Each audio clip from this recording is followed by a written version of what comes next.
Assalamualaikum warahmatullahi wabarakatuh. Bapak Ibu, ada sebuah kesalahan fundamental yang bisa membuat seluruh perjuangan PPG kita nanti akan menjadi sia-sia. Energi yang kita kerahkan, waktu, tenaga, seluruh perjuangan kita nanti akan menjadi gagal, akan terasa hambar.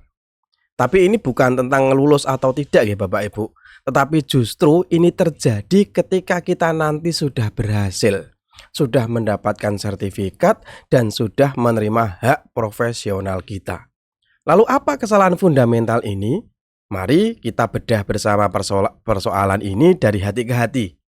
Saya tidak bermaksud untuk menggurui Bapak Ibu, tetapi mari sekali lagi kita bicara dari hati ke hati. Bapak Ibu, izinkan saya pribadi ini jujur dulu ya Bapak Ibu ya. Salah satu motivasi saya pribadi ketika mengikuti PPG adalah untuk mendapatkan apresiasi profesional, termasuk dalam bentuk tunjangan. Nah, saya tidak munafik Bapak Ibu, saya kira ini hal yang manusiawi ya, hal yang wajar, karena ini memang hak kita menjadi seorang pendidik. Tetapi setelah kami renungkan Bapak Ibu, ternyata jika kompas kita itu hanya menunjuk ke arah sana, maka kita sedang melewatkan sebuah gambaran yang jauh lebih esensial. Bapak Ibu, kita sering mendengar kritik terhadap pendidikan ya. Anak-anak SMP belum bisa membaca lancar, anak-anak SMA belum bisa menghitung dasar, banyak di medsos itu digaungkan seperti itu ya. Belum lagi nanti jika membahas literasi dan numerasi. Coba kita lihat cermin kita bersama dulu Bapak Ibu. Setiap kali hasil PISA, sebuah tes standar internasional dirilis ya, kita itu seakan diingatkan kembali bahwa posisi siswa-siswi di Indonesia itu masih berada di posisi bawah, mungkin 5 terbawah gitu ya. Dan tidak usah jauh-jauh ke internasional Bapak Ibu, kalau kita lihat ke laporan dalam negeri ya, laporan asesmen nasional itu menunjukkan fakta fundamental bahwa 1 dari 2 siswa kita belum mencapai kompetensi minimum literasi. 1 dari 2 berarti 50%-nya Bapak Ibu. Dan 2 dari 3 siswa kita belum mencapai kompetensi minimum di bidang numerasi. Dari 3 anak, hanya 1 yang sudah mencapai level minimum numerasi. Itu hasil dari asesmen nasional. Artinya di kelas-kelas kita itu masih banyak anak-anak yang kesulitan memahami bacaan sederhana dan melakukan perhitungan dasar. Data tersebut fakta Bapak Ibu, tidak mengada-ada. Berarti ada tantangan kapasitas dan kesenjangan kompetensi yang menjadi pekerjaan rumah kita bersama. Data ini tentu bukan sebuah palu untuk menghakimi kerja keras kita selama ini mendidik mereka Bapak Ibu. Sama sekali bukan. Anggaplah ini sebuah peta, sebuah kompas yang menunjukkan di mana medan perjuangan kita sesungguhnya. Dan disinilah Bapak Ibu, PPG 2025 ini kita jadikan momentum emas kita. Inilah saatnya kita mengkalibrasi ulang kompas hati kita. Saatnya kita menata ulang niat kita dalam menentukan pilihan menjadi seorang guru. Mari Bapak Ibu, saya mengajak Bapak Ibu bersama-sama bahwa PPG ini kita jadikan sebuah sebuah kawah candra di muka Bapak Ibu. Sebuah sarana untuk melakukan investasi intelektual pada diri kita. Mari kita niatkan bahwa apresiasi finansial itu memang konsekuensi logis Bapak Ibu ya.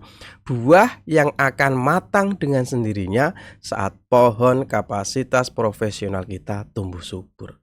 Jadi intinya Bapak Ibu, mari kita bersama tata niat kita bahwa niat utama kita mengikuti PPG ini adalah menjadikannya sebuah transformasi. Nanti kita setelah lulus PPG, kita berniat kita akan menjadi guru yang berbeda, menjadi pendidik yang adaptif, yang relevan, yang berdaya, yang menyesuaikan zaman. Bapak Ibu, kami yakin Di saat fondasi niat itu, sudah kita tancapkan dengan kokoh ya, sudah niat tulus sungguh-sungguh ingin meningkatkan kompetensi, maka sekali lagi saya yakin cara kita memandang seluruh proses PPG ini akan berubah total. Semua tugas yang menanti tidak akan lagi terasa menjadi beban, melainkan kita merasa ini adalah sebuah kesempatan untuk meningkatkan kompetensi diri, gitu ya.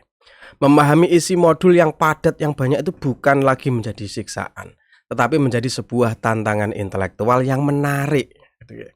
Dan mengerjakan setiap tugas bukan lagi sekedar kewajiban, tetapi menjadi ajang untuk bereksperimen dan bertumbuh. Dan puncaknya, nanti ketika kita sudah punya niat dan ikhtiar yang lurus, insya Allah kita semua akan lulus dengan hasil yang maksimal. Insya Allah lah Tuhan pasti akan turun tangan Bapak Ibu.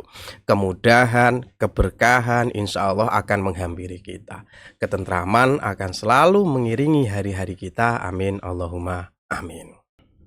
Mohon maaf Bapak Ibu, mungkin di antara Bapak Ibu ada yang berpikiran, wah sok idealis, sok suci gitu kan. Atau ada yang merasa, wah berat Pak gitu.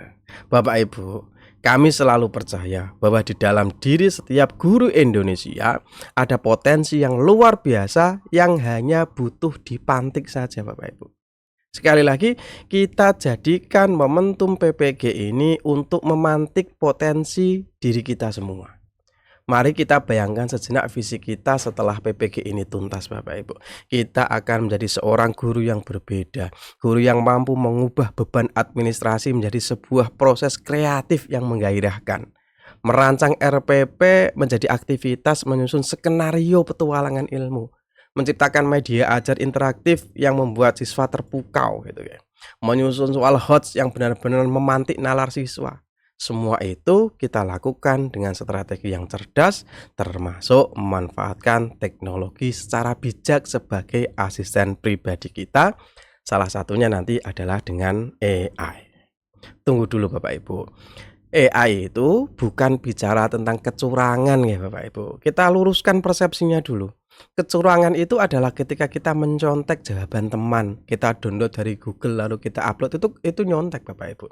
Kecurangan adalah ketika kita meminta orang lain lah istilahnya joki untuk mengerjakan tugas kita. Tetapi menggunakan AI itu hal yang berbeda Bapak Ibu. AI adalah mitra diskusi. AI adalah asisten pribadi, dosen pribadi, pendamping pribadi. Dia bisa membantu kita mencari ide untuk menyusun RPP hanya dalam hitungan menit, membuat soal-soal HOTS yang berkualitas, atau bahkan mensimulasikan jawaban siswa.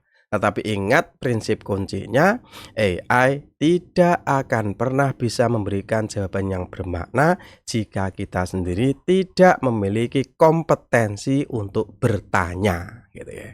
Yang biasa dinamakan dalam menyusun prompt atau menyusun pertanyaan ke AI.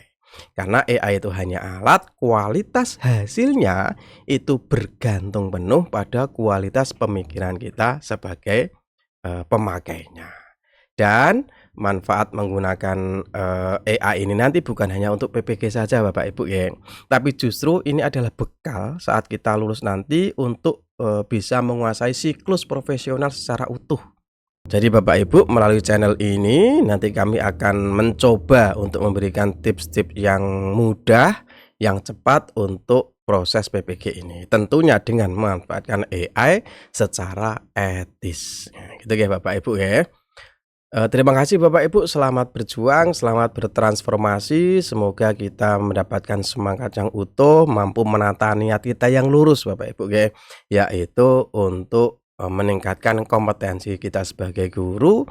Karena kita tidak terima kalau pendidikan di Indonesia selalu dikritik gitu ya. Kuncinya di mana? Kuncinya ya di kita para guru.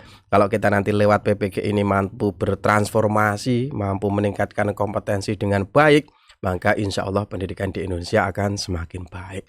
Tapi kalau kita hanya kepengen jalan pintas, hanya sekedar kepengen dapat sertifikat gitu ya, maka saya yakin pendidikan di Indonesia tidak akan berkembang Bapak Ibu. Maka kuncinya ada pada kita para pendidik. Terima kasih. Assalamualaikum warahmatullahi wabarakatuh.